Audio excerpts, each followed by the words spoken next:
Hi, it's Mark. I'm here with Bernie Pawlik. Pawlik Automotive in Vancouver, BC, Canada. Vancouver's best auto service experience, and we're talking cars. How you doing today, Bernie? Doing very well.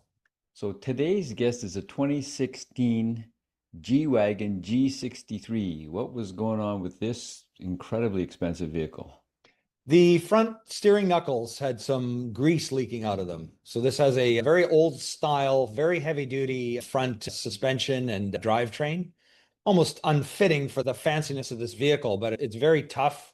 But it is vulnerable to water getting inside the steering knuckle, and that's what was happening with this vehicle. So the owner had a service done at Mercedes. They found the issue, gave him a quote. It was exceptionally high and asked if we could do anything better. And we were able to come up with something substantially better with the same equivalent quality of parts and all OEM Mercedes parts and do the job.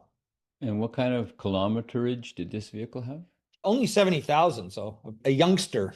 So is this kind of common for a vehicle to have this sort of issue at that kind of lifespan?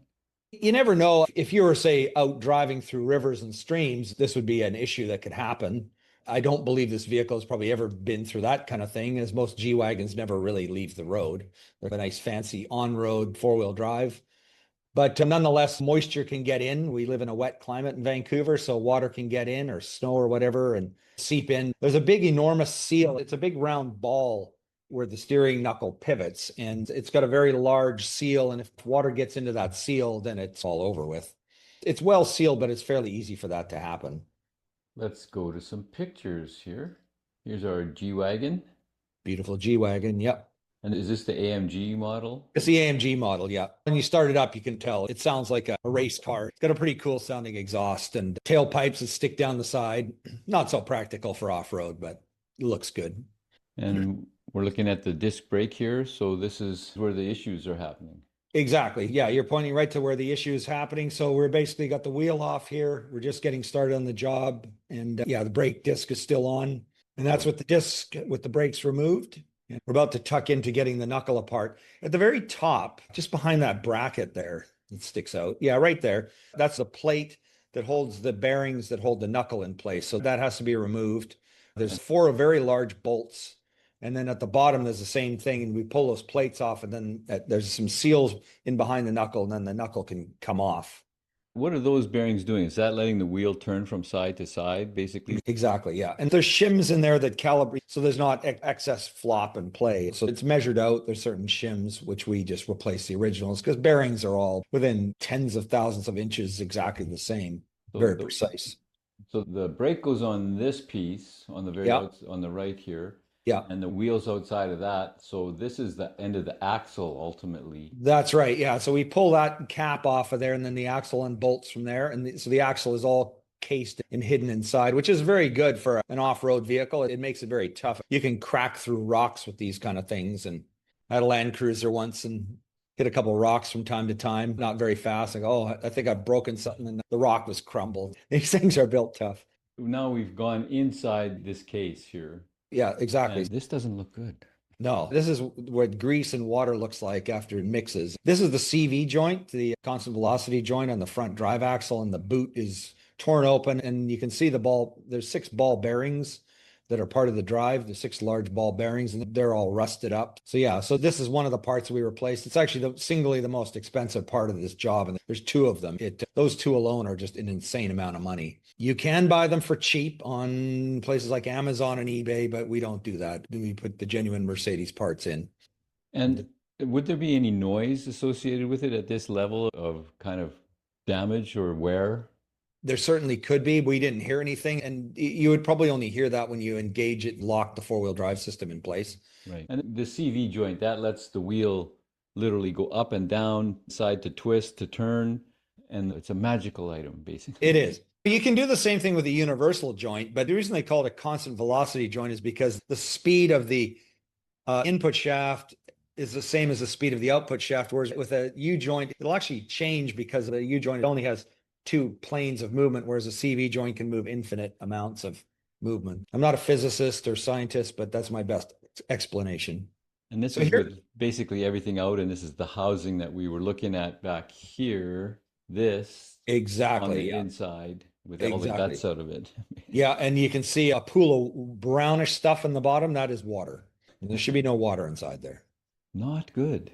No, not good. Yeah. So basically, we clean all this out. We did both sides, by the way. Most of these photos are on the right-hand side, but did we clean everything out? It's a nut and bolt together job, but it is grungy and dirty, that's for sure.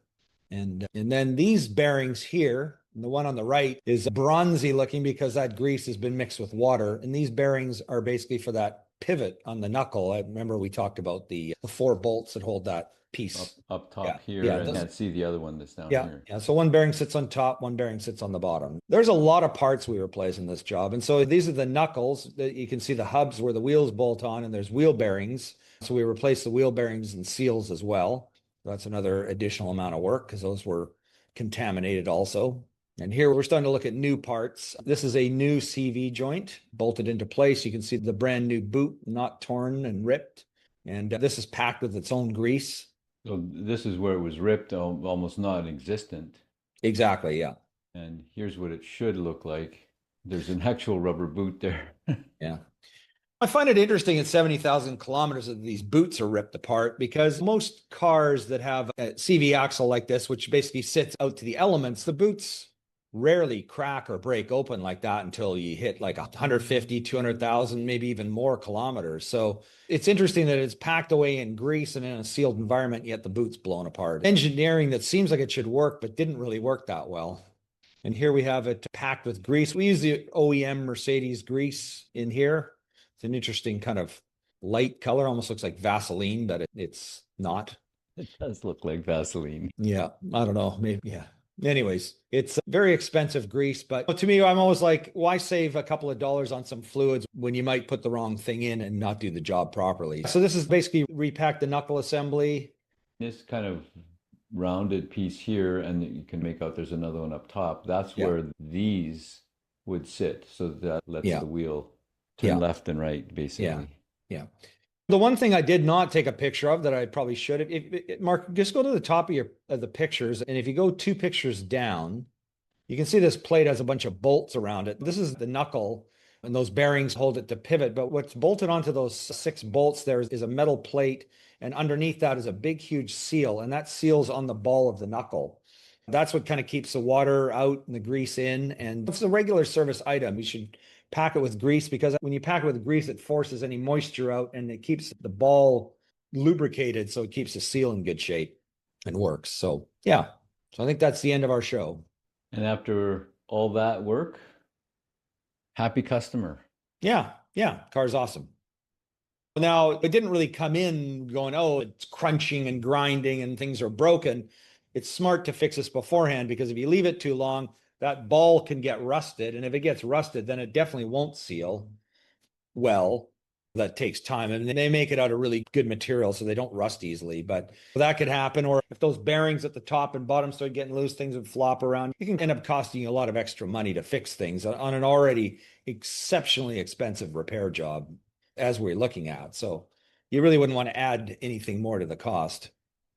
If you're looking for service for your G-Wagon or any Mercedes, the people to see in Vancouver are at Pawlik Automotive, Vancouver's best auto service experience. You can book your appointment at pawlikautomotive.com or you can call them to book 604-327-7112. They'll talk to you, they'll find out what's going on, they'll get ready for your appointment. Pawlik Automotive. You have to book ahead. They're always busy. Thank you so much for watching and listening. Thanks, Bernie. Thank you, Mark, and thanks for watching.